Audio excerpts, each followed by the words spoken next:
So last week we were talking on the ill will. We were talking about the ill will, and we were looking into the area of overcoming the ill will. After you have a certain degree of small degree of mindfulness, you recognize it or label it, and also you accept it as they are, and you need to overcome them. So when you overcome them, so by the way of vipassana, it means to note them. To note them, here it goes directly, put in the effort, face the anger or face the hatred or face the fear as they really are, and see how they change, see how they grow, getting stronger, getting less, disappear, it come back again, how it kind of twists the mind, how it cramps the mind, how it burns the mind, how it sometimes it like makes the mind very contract the mind, grip the mind in that sense with fear or anything. So here your job is to take note of their characteristic. And it is good, as I said, to take note of these characteristics in many ways, especially during in the retreat time, because you will be able to recognize them in the future whenever they come up, and you can notice them immediately. You're not tricked by them. You're not tricked by them. You can see them as they are. You know exactly this is already an anger. This is already a dislike or aversion. Because this hindrance, sometimes it likes to mimic. It likes to justify things that you don't realize that behind it is just a little discontent arising, little anger arising, little fear arising. Sometimes the mind tries to mask it, cover it with some thoughts, some kind of other thing. So it is good that for us to take note of those things. Taking note of this way also, sometimes we also notice this anger or fear. They are in relation or conditioned by other objects. For example, like the sound. If you hear something that is not agreeable to you, then the fear may arises. Because it's unpleasant, fear arises. When the fear arises, thought arises. Then you can see a stream of conditioning, object which is conditioning here and there. And then that is also very good, because you also, at that moment of time, you notice the non-self aspect of the ill will. And that is wonderful. Because you see into the nature of Dhammanupassana. Now, there will be times noting this anger, fear sometimes doesn't really work. But it will work when you are more advanced yogi, because that time your mindfulness, your effort is very strong. The moment they come in, you know, just observe them without even labeling them. Just notice them. They're already gone. So powerful is the mind when the mind is developed, properly developed. But if it is not developed, sometimes you have to use various methods. So another way of using vipassana is indirect method. That means when the fear arising, and you know that it's arising in the background, or the anger arising in the background, then you can actually ignore it for a while. Ignore it. Take note of like your rising, falling, your in-breath, out-breath, or some other sensation, bodily sensation, in order to pull the mind out into another object and arouse mindfulness from another object, and that mindfulness will overcome the anger in the background. So sometimes you just do this, and then you find that the anger, when it's not so strong, it just slowly fade away. That is also as a possible way of doing dealing with the hindrance, or dealing with the ill will in this case. You can do that. Now we go to the screen sharing. Can you all see? Okay, wait. I make it bigger. Hold on. Make it bigger font, and then I put into focus. All right. Now, here we go on a Vipassana direct way or indirect way. Direct way will be better in the sense that you see the true nature of the fear, the sadness, the anger, the ill will, the hatred, the resentment, the unpleasantness. It's good to see them because you will able to handle them better. A lot of time people don't want to face this anger. You see, this anger is something very ugly. Of course, it's ugly, but they don't want to face it. But it's important that in the Vipassana, we do face them face to face. Now, when we put this Vipassana aside, we look into Samatha.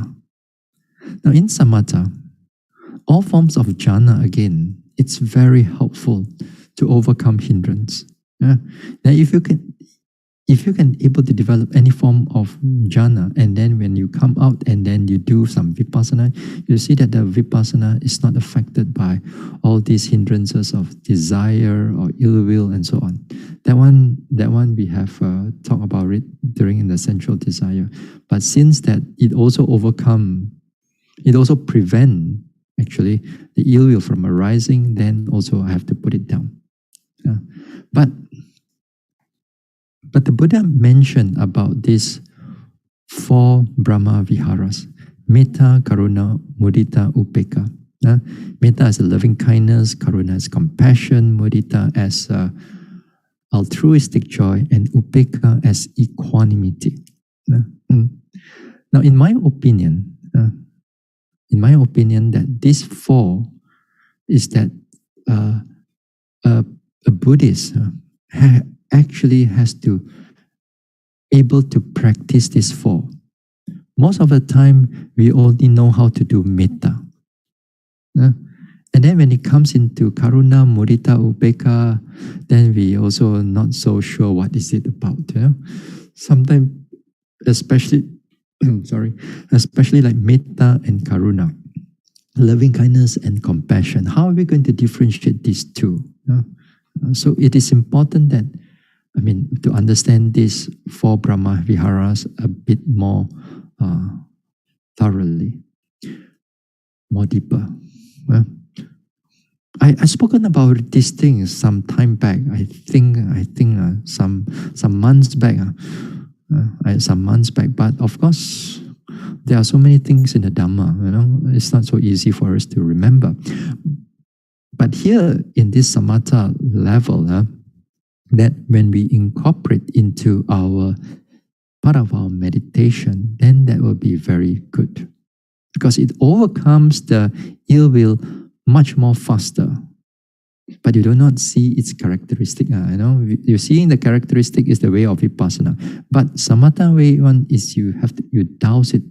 You douse the fire of anger, hatred very fast. Now, the Buddha says that, Bhikkhu, I do not see, this is blocking me. Okay, because I do not see even one other thing on account of which unarisen ill will does not arise and arisen ill will is abandoned, so much as the liberation of the mind by loving kindness. For one who attends carefully to the liberation of the mind by loving kindness, unarisen ill will does not arise and arisen ill will is abandoned. Now, liberation of the mind by loving kindness, here it goes into jhana. It goes into the development of jhana of metta, karuna, mudita, and upekkha. Loving kindness, although the Buddha says loving kindness, but karuna, mudita, upeka also overcome other forms of unpleasant states of mind, unwholesome states of mind, which connected to unpleasant feelings. Uh, uh, Now, we are taught to do metta. Uh, Many of us able to do some degree of metta, perhaps maybe not so deep. But if it's at this time, like when you are in the lockdown, which Malaysia is starting again for today, for those who are, from overseas, and right now today they start a lockdown again for another maybe like 4 weeks, and see how it goes, whether the cases will drop or not. Now, since we cannot go out so much anywhere, so it's good that we can able to do a little bit of metta, karuna, mudita, or upeka. Now, if you want to do some metta, so my advice is that take a longer time to do it. And at this time, when you take a longer time to do it, means like take 2 or 3 weeks to do it. After all, you got all the time, you're gonna go anywhere. So take 2 or 3 weeks to kind of like deepen the metta a little bit more. If you want to, if you want to. So that will be good, because that you will see its different aspect of metta. You will see the difficulty of development of metta. You will see how you can able to overcome those difficulties that are coming in. Then you also find that what are the words which is sort of like hit you in the heart, touch you in the heart. And then with that words, it brings out the metta, it brings out loving kindness. We don't have to, sometimes I read about metta and karuna. Sometimes people like to philosophize all this metta, karuna. Metta is really, you have to feel it. I don't have so many words to describe those things. I'm not a man of monk of words. I just tell you how to do it, how to bring it out, and then you feel it for yourself. When you feel it for yourself and you know it's the nature of metta, then when you are doing vipassana next time, you also can able to incorporate the metta into it. So you must able to develop it. You must able to you start off with some words that it's feel good to you. That, for example, if you wish yourself to be free from harm and danger, if these words are good to you, if you feel it for that particular day or for that particular sitting, then you sort of like, you can use it. Use it and then you mean it. Sometimes, a lot of times when you do metta, we don't mean the words that we use. We don't mean it. So when we don't really mean it, then it doesn't come out the metta doesn't come out. So we say that may I be free from all kinds of harm and danger. Then you must really feel that you are free from all kinds of harm and danger. It's a wish. It's a wish. You feel that you are free from all kinds of mental suffering. Then you truly wish yourself to be free from that suffering. And then only the metta will start to work. Right? The metta will start to work. Of course, there are many other conditions before you want to even start metta. Even they mention that you must see the disadvantages of ill will or anger. Now you must see the disadvantages. That means in the various forms, you must see the disadvantages. And also, if you can, to see the wholesome side of the person. The wholesome side of the person, that means what are the dana that perhaps the person has done, or the speech or the action or the thought or the whichever, which is wholesome, and then you focus on that wholesome part of the person, then also it helps you to arouse the metta. That is before you start the meditation. Then when you do the meditation, then you must get your words, which is helpful to you, which is you feel it meaningful. to you at that on that particular day. And then you use that words and you repeat those lines again and again, then to bring out that metta. You start off with oneself, and then slowly you open up to the person that you are respectful. You have a certain degree of, you have a high degree of respect, or a group of people, whether you know them or you do not know them, and then you go further and bigger and bigger and bigger, until it becomes unconditioned. It becomes towards the whole universe that your metta can able to reach them. That is wonderful. That is very good. And it takes a lot of training. Sometimes when our metta is not strong enough, when we do arouse this metta, there will be other hindrances coming in, like thinking coming in. Then you break the flow of the metta, and then you have to start again, in the sense that bring back the mindfulness again, and then arouse that metta, bring back the presentness of the mind to arouse that metta. So every time, again and again, until you can have a more smooth, continuous type of metta. Then the metta will start going in deeper. Once it goes in deeper, but then there's another obstacle, is to able to expand the metta from oneself and then expand it to the bigger audience, finally towards the unconditioned. Towards the there's no condition. Every being can able to be touched by their metta. So it's not easy. It's a training. It's a long training, actually. So if you can able to do that, if you can do that, then it will be wonderful. Now, next time, when you come into vipassana, then when you are noting your rising, falling, and this one, after that, you remember of your certain incident and make you very angry. Then you know anger. Well, the anger is like fiery, very strong, very, very. You cannot settle the fire down. So this time you switch over to metta.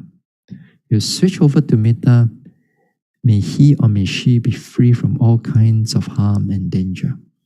You kind of like mellow down the heart immediately, because of your previous practice of metta. And then when you do that, the whole mind soften very fast. The anger will disappear, and when it disappears, when the mind is clear, you go back to your original vipassana object.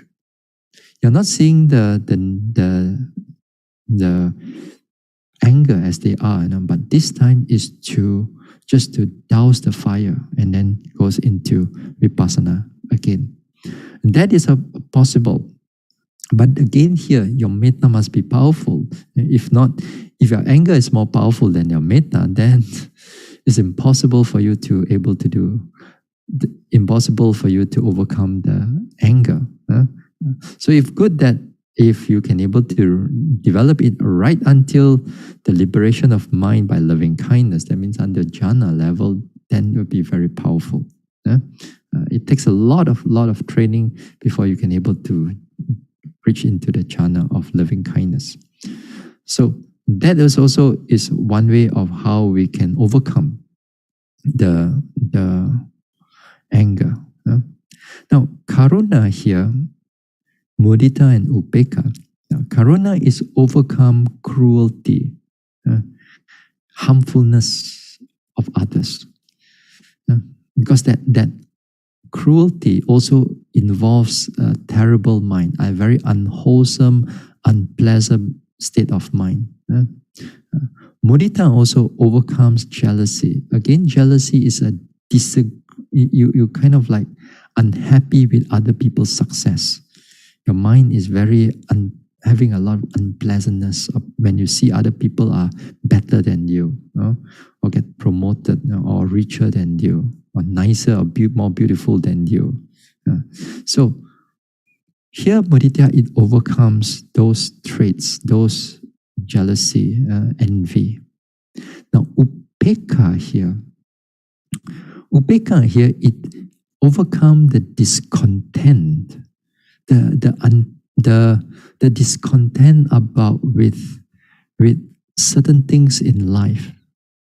For example, that a simple example, when you're driving, and then when you're driving, you see the other side that people are having, there was an accident, and you see the person died, and then with that, this time, you cannot do like metta, karuna, or mudita. The person already dead, Then that time, we reflect on upeka. Upeka in the sense that, yes, we are bound by our own karma. That means this upeka must come with wisdom, must come with proper, wise reflection, in order for us to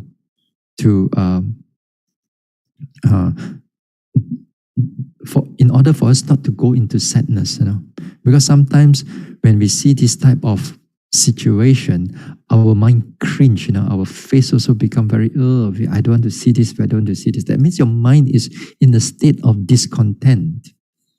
Your mind is, you are not, you don't want to see all these type of things. You just want to cover and see beautiful things.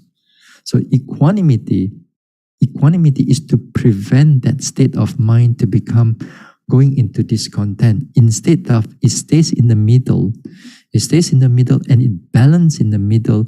Even it sees all these things, but the mind is not affected. The mind is not affected, which is wonderful, which is good, because a lot of times we are in that situation. Now, sometimes, like for example, when you go into places you feel a bit more eerie, and then you kind of like hair is standing out of fear, this time also is good to have some degree of upeka. If you cannot do the metta, then upeka is another one that you should do. So this time is to keep the mind balanced. Instead of letting the mind fall into fear, then this time is to be mindful, be aware, be knowing what is, your mind is kind of like having the situational awareness of what is happening right now in the present. And because of that stability, then the mind is in a state of balance. Another example is like when we are, a lot of us afraid of heights, afraid of heights, When you look down, your knee will start to wobble first, right?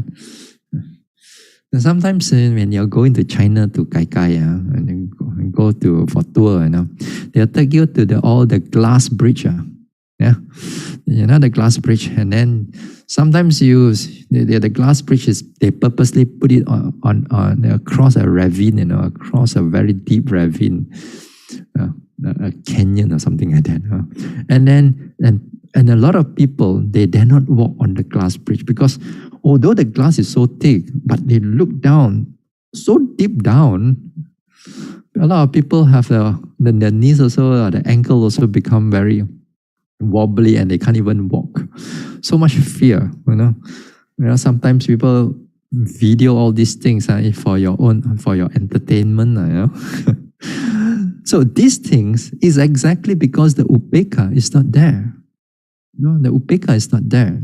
The balance of the mind is not there because the mind is totally goes into a lot of fear of heights right now, And then when it happens in this way, our mind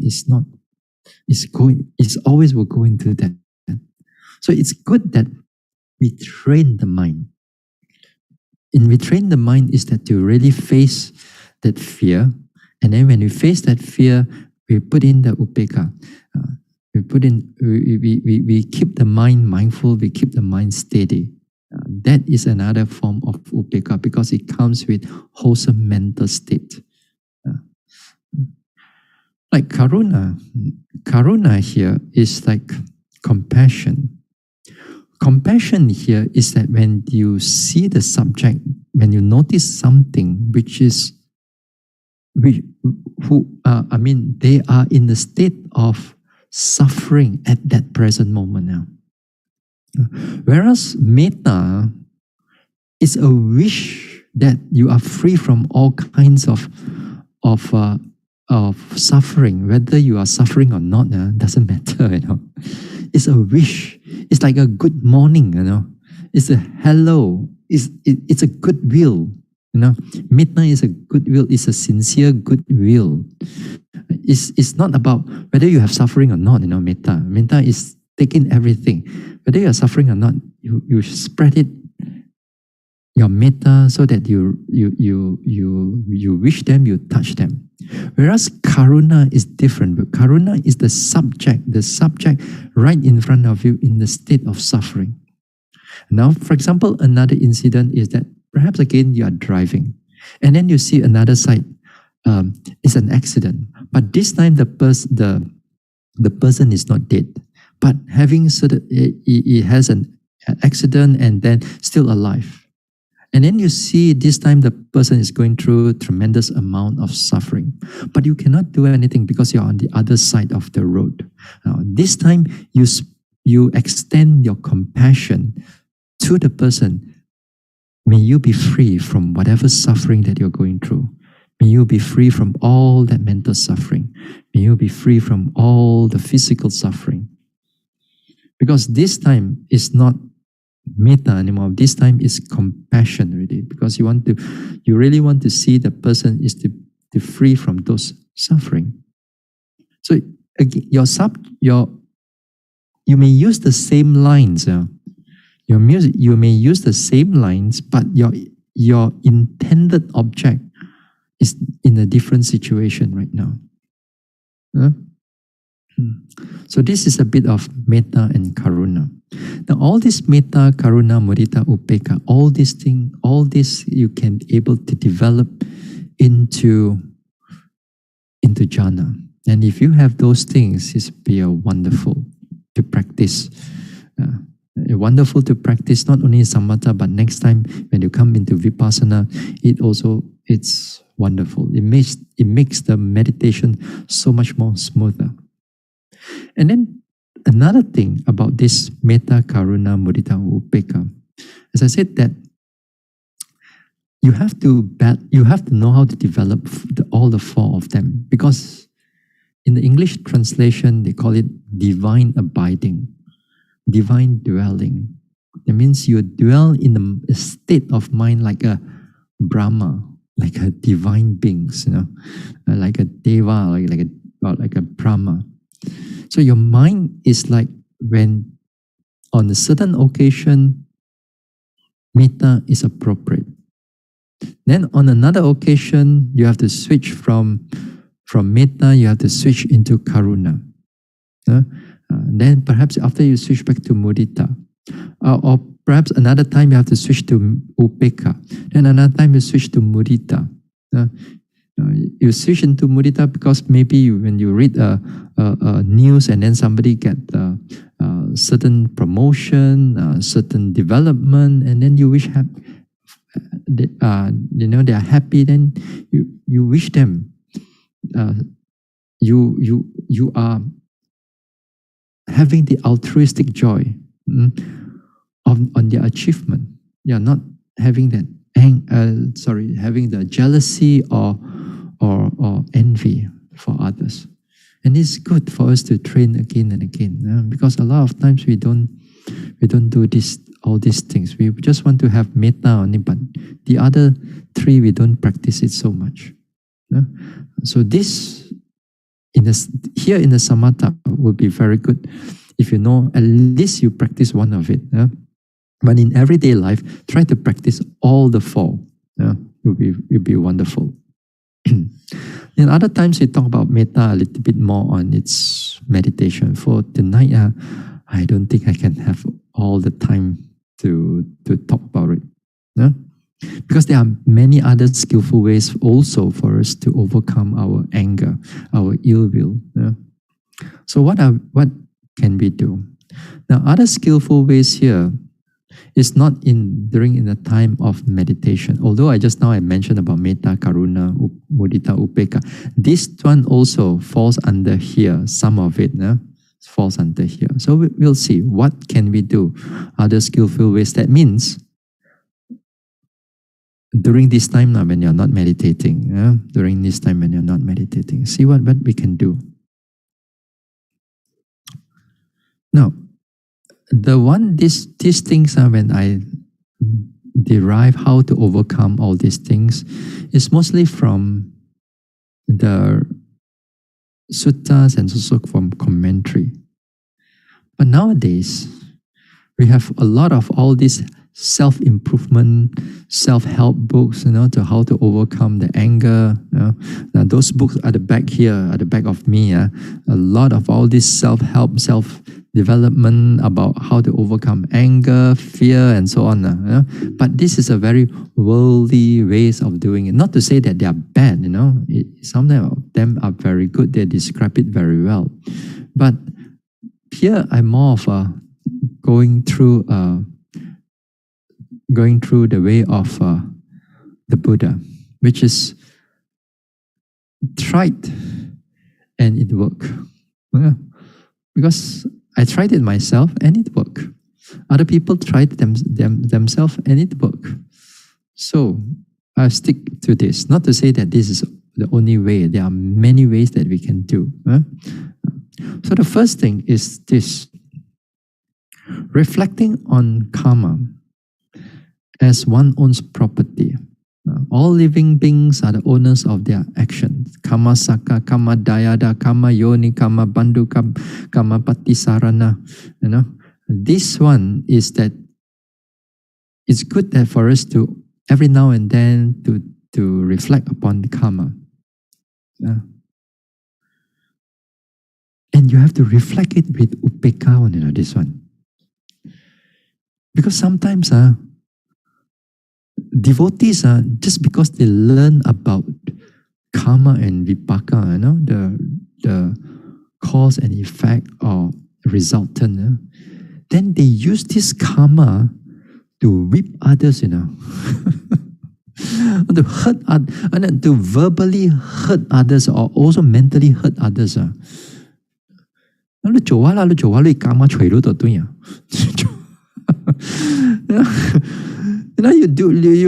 You hurt me, you see, your karma will get back to you.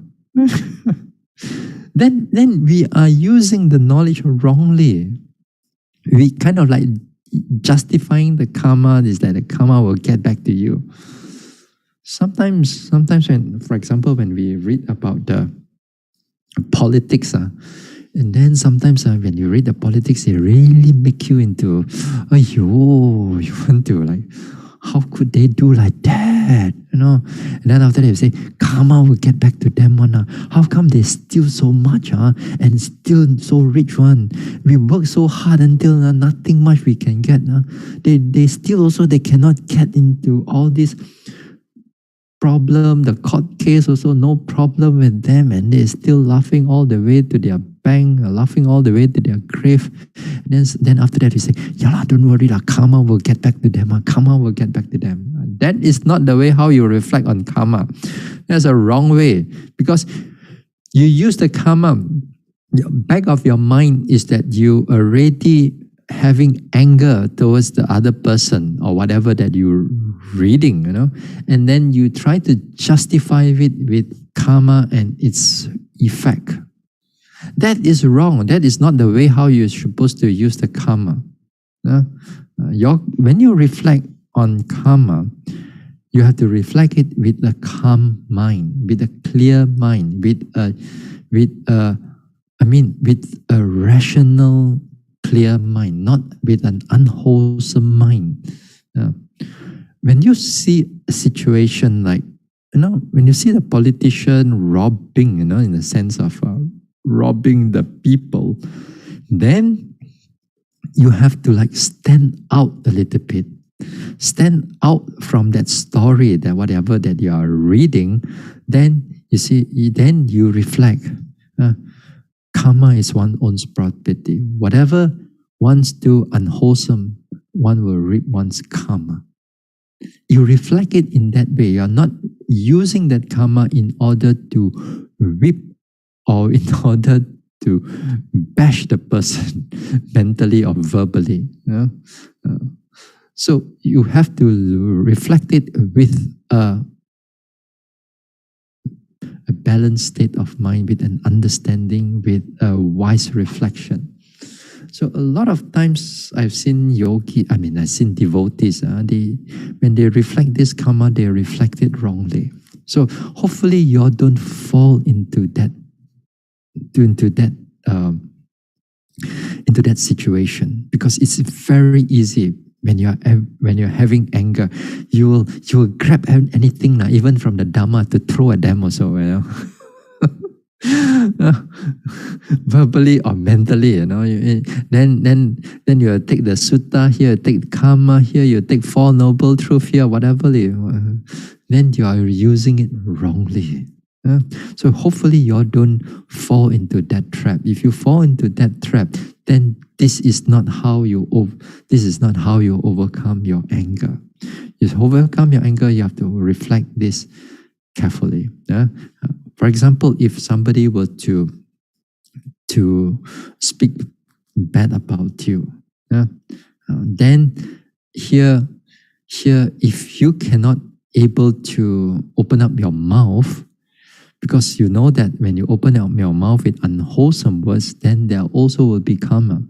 So therefore, when you reflect this karma, sometimes you just keep quiet. Sometimes, not all the time. Sometimes you keep quiet. But sometimes you need to speak out also. It depends on situation. We have to see whether it is appropriate or not. Sometimes you have to speak out in the sense of, but when you speak out, you have to the mind comes in with rationality and equanimity. Not out of anger, not out of spite. Because you hurt me, you talk bad about me, therefore I'm going to talk bad about you. Not in that way. The way of when we have a proper reflection of karma and its vipaka, then we have to watch our speech. Not to say we cannot talk. Sometimes we just have to keep quiet.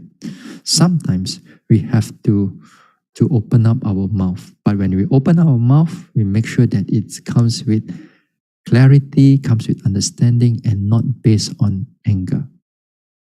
Sometimes you are in your office. Sometimes you are in your office, you need to speak certain things out. You cannot just let you cannot let people keep on bullying you again and again and again. You got to speak something out. But when you speak it, you have to speak it firmly, clearly, and not with anger. That is something for you to learn. I cannot teach you everything. Or self-admonishment, Dhamma talk. Here, Dhamma talk, this is mentally one. I'm not talking about somebody talking to you. If somebody talking to you about overcoming ill will, then it's good. Like for example, in the present moment right now. But here, self-Dhamma talk or self-admonishment is when we are in a certain situation, then you Dhamma talk yourself. Then you remember certain passages from the sutta. And then the Buddha says that, for example, you want your anger to be carved on a stone, or you want the anger to be carved in the water, or you want the anger to be carved on the wind. Then which one will you choose? What does it mean when it carved on the stone? That means your anger is going to be very long. Carve in the water, it is there for a short while.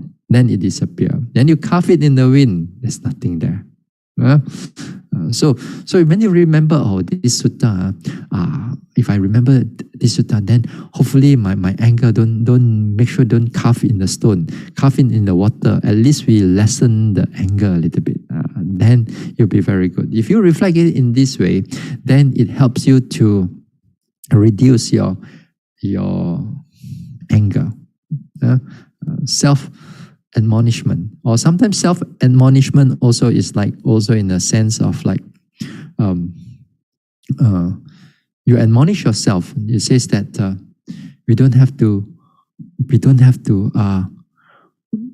roll in the mud or in the feces like what they are going through. Uh, uh, if they hand you or the Buddha said that if they hand you a gift and you don't want to receive it, whose gift is this belong to? And then this gift will still belong to the person. So too, if they hand you anger, you don't receive it, then whose anger will still be the other person. Sometimes you admonish yourself and something, so you become more calm in that sense. If you can do that, no? Of course, it's not all the time it works. Sometimes it works. Sometimes it works. No? For some people work, some people doesn't really work. It depends on your faith, on your understanding of the Dhamma. Okay? So something like that. You self-talk yourself. Yeah? Now, seeing dangers in the disadvantages or seeing the dangers or disadvantages of anger, jealousy, fear, etc. Yeah? Now here, it's good that sometimes we see into the anger. We see into anger, for example, the Buddha says that if you have a lot of anger, then perhaps next life also reborn in the woeful states. Yeah? It can condition for you to reborn in the woeful states. And then, or you, when you have anger, then sometimes then it says that the face will become very ugly and so on. Something like this. You see the disadvantages of anger. You see its consequences of anger. Anger is terrible. Anger. Because this anger, when it comes in, it becomes violent. When you become violent, we do all kinds of wrong things. So this one, you look into it. See the disadvantages of anger. Now here, seeing the goodness in other person, this also is very difficult to see. Because when you are angry with somebody, the whole anger is like a big, huge mountain right in front of you. You cannot see past that mountain. You cannot see past the anger and see into the goodness. And this takes a lot of training. This takes a lot of training. You see, as a monk right now, usually when we go into places and we meet with some devotees who are very sneaky. Once in a while, not many. In the Buddhist people are more or less very calm and more or less because of a certain degree of Dhamma is there. But once in a while, you meet with people who are very sneaky, very cunning, very got ulterior motive, and it's bad ulterior motive. And there are devotees that most of the monks knows that they are like that, But because of monks, don't open up their mouth. Monks just be patient, and then because we see you for a while, after that we move away or we go on to another place. But there are these people who are just like that, So the training is this. When you see these people that you don't like, then again, can you see past them? Because these people also, although they have a lot of ulterior motive, a lot of very sneaky behavior and all that, but they still come and do dana. They still have some degree of sila, maybe the 5 precepts, but other than that, they don't keep already, But can we see past those things, and then you see into the goodness of another person? That is take a lot of training. Yeah? So, you see, like in the beginning of the practicing of metta, it is advised that your enemy, you don't start with enemy. One of the criteria is that you don't start with your enemy, and because your metta is not strong, and your development of your mind is not strong. So you don't start, because the moment you see your enemy, there's a lot of anger, there's a lot of unpleasantness, resentment towards that person. So here it's difficult in the beginning part, but it's a matter of training. In the metta, when you train further and further, finally, this enemy also you must able to bring about that strong metta comparable to the person that you respect, the same amount. If that respectful person can give you 100% of metta, so too in the further development, that enemy also can give you 100% of metta. Yeah. But it's difficult for us to pass through. So it's all about training in the daily life. When you see a person is anger, you have a lot of anger with, then in other times when you're not so angry, can you reflect on the person's goodness or not? So perhaps that he is still or she also able to do a lot of dana and be sadhu the person for those things. And he able to do some chanting, he able to do these things and those things. So can we go through the looking into the goodness of the other person? Again, this is training. And when you able to train in this way, very quickly, the person, you don't have much of anger. But doesn't mean that you have love for the person, You have more upeka for that person. That means you neither have joy, also you do not have anger towards the person, but you understand the person and you can able to see the goodness in other person. Then it comes with mudita, it comes with upeka, for example. Then it's wonderful if you can do that. Yeah. So too, nowadays that whenever I do metta also, sometimes purposely I bring in the people I don't like. Yeah, I bring in and then in the practice, then the person that I don't like also I can able to give metta to all of them without any difficulty of the heart. It's all about training. It's all about training. So this one is difficult to do, but somehow or another, if you do it, you become very skillful in it, and then very fast, this one is over. Your anger is over. Now, when we talk about this, metta, karuna, mudita, and upeka, it's meant for people and beings. It's not meant for things or inanimate objects. It is metta, karuna, mudita, upeka. It's meant for beings, person, beings, living beings, seen or unseen. But then there are also other things that can cause your anger and resentment and difficulty. So therefore, being patient is very important this time. Being patient. Also, it's kind of like equanimity of the heart. That you don't fall into anger, but the mind stays being patient. Now, being patient of what? Now, this, for example, being patient of the weather. The weather is so hot, terribly hot. Then that time, you have to be patient. If you don't have patience, you see that the mind is very discontented.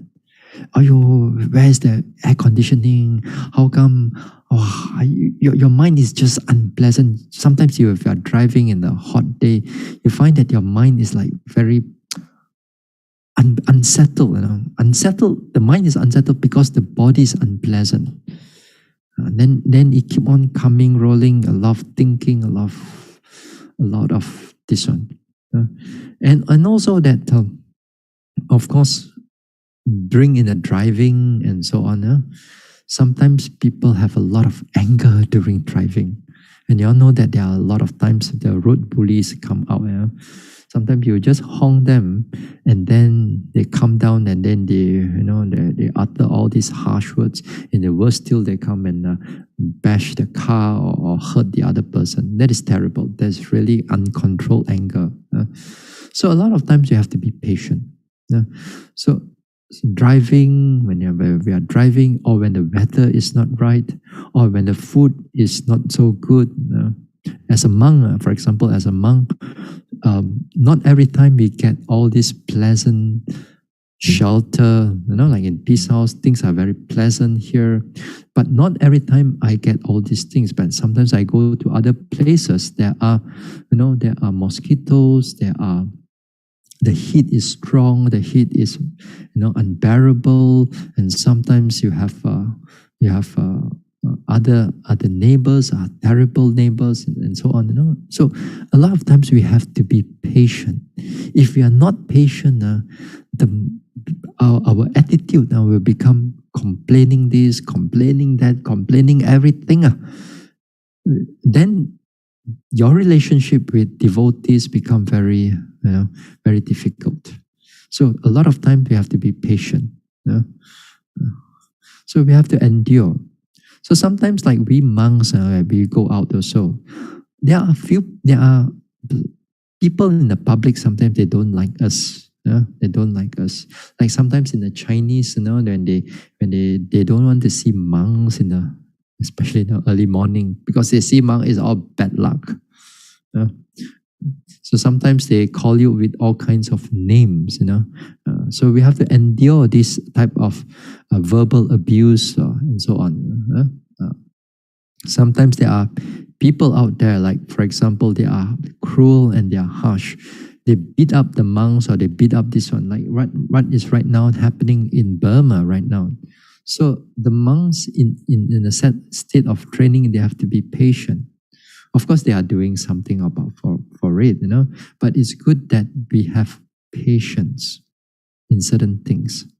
But patience does not equate into you becoming a doormat, that just let people step on you again and again and again and again, like.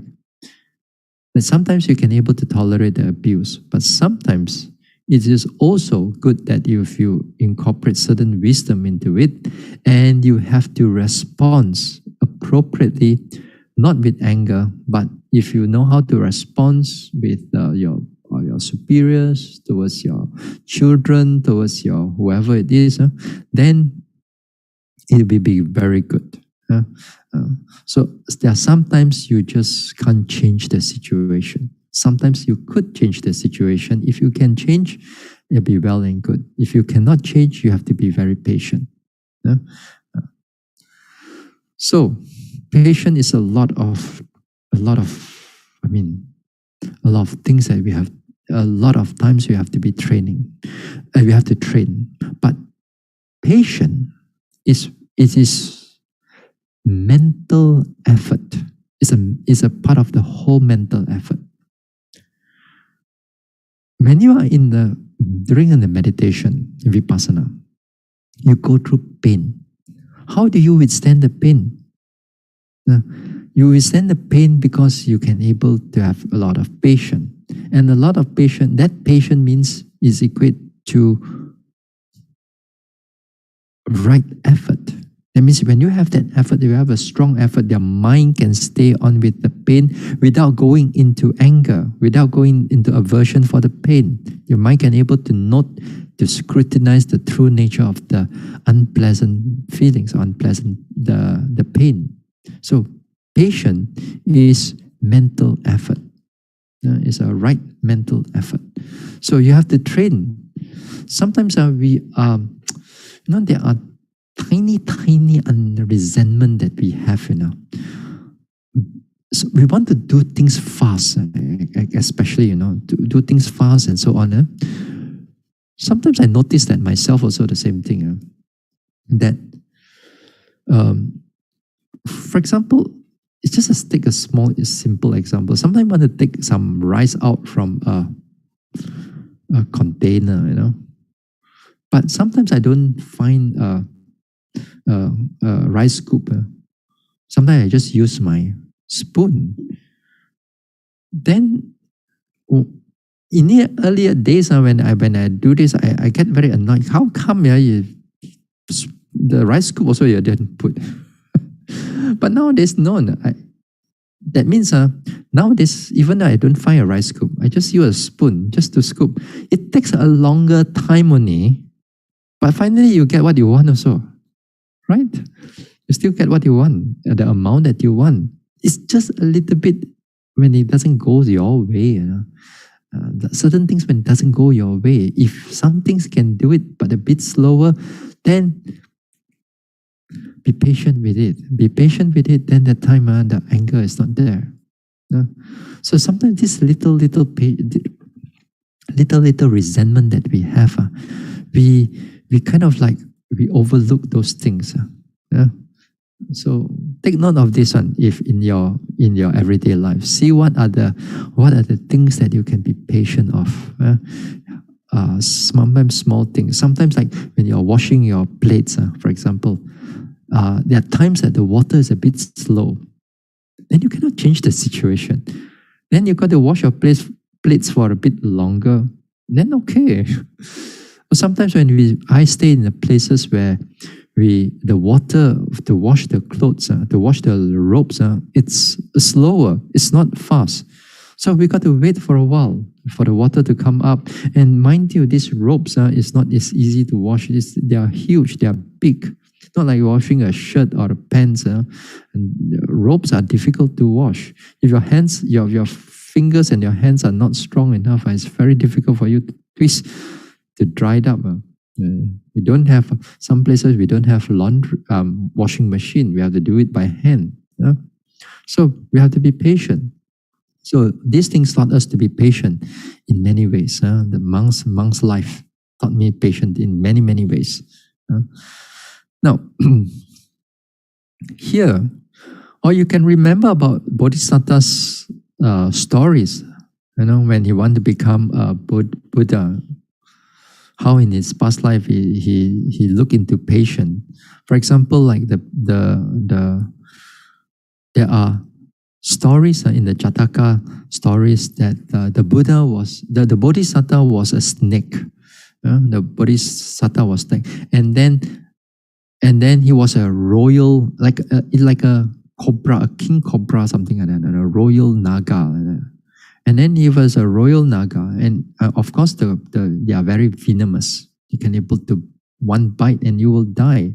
So he was abused by the snake charmer, and then the snake charmer caught him and then making into a show, like they blow the snake will come up, but the snake charmer abused him for quite a long period of time, but he endured it.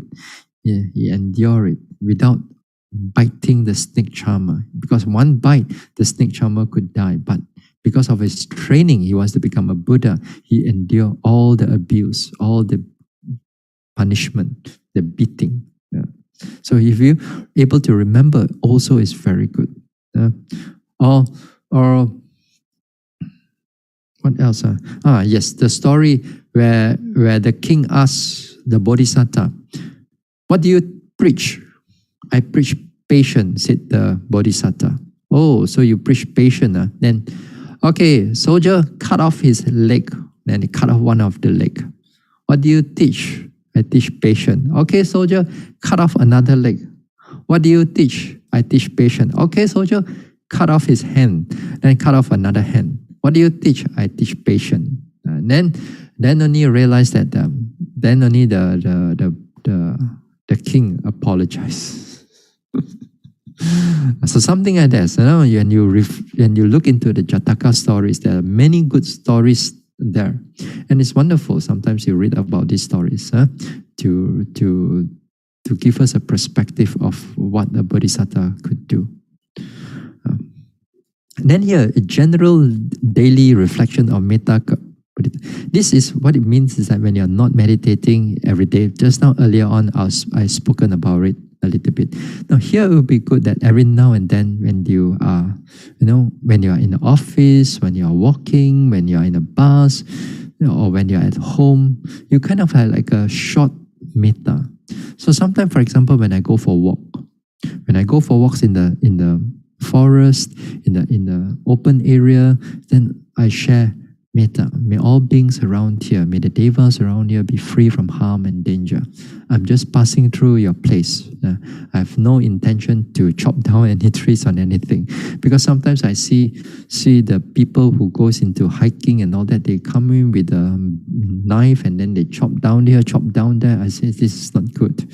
For me, I don't do that. I just pass through. I just pass through so that we just share merits and just passing through the place, just for exercise after all. And this metta will be very, very helpful. You never know how the devas, whenever you this type of situation, help you. Yeah? You never know. All you need to do is that you have faith in the metta, you have faith in the compassion. You see that you can have wonders. Yeah? Maybe one of these days, I'll tell you some other stories. Yeah? Reflecting on the benefits of metta. Benefits of metta here, well, there's a lot. I cannot go through all of it. You sleep well, you wake happily, you have no bad dreams. Yeah? Last week somebody asked me about bad dreams. Yeah. So if you have metta, if it's good, then it will be wonderful. Yeah. One is pleasing to the spirits, that means the devas. Deities protect one. Yeah. Fire, poison, weapons does not injure one, which is sometimes can be quite true. Yeah. One's mind become easily concentrated, which is also very true, because if you do it frequently, next time you go and do your vipassana, very fast your mind just come down. One facial complexion is serene. That means it's calm and serene. Die unconfused. If you don't penetrate further, at least you end up in a Brahma world. This one, I got no time. Of course, we can talk about it a lot. Yeah? But if you can be able to reflect this, one of it, or two of it, or three of it, it's kind of like you understand the karma and vipaka of metta. Not only metta have these 11 benefits, mudita also will have these 11, mudita, karuna, upekkha also with these 11 benefits. Their benefits are the same. So not just only for metta, only for karuna, for mudita and upekkha as well. Yeah? So these are the benefits of it. This is a reflection of, in a sense, of karma and upekkha, karma and vipaka. Resolution into elements. What do you mean by resolution into elements? Here I talked about it a little bit in the past. Resolution in the elements, that means that when you're angry with somebody, okay? When you're angry with somebody, then inside there, it's burning inside. Now, resolution into the elements, that you bring in the 32 parts of the body, yeah? From the head hair, body hair, nail, teeth, skin, sinews, flesh, then so on, heart, kidney, and all these things. Yeah? 32 parts of the body. Usually when we reflect on that, we look into the foulness of the body, the dirtiness, the ugliness of the body, that is for another form of meditation. But here the resolution into the elements, here it means that when you get angry, then you reflect. Am I getting angry with the hair?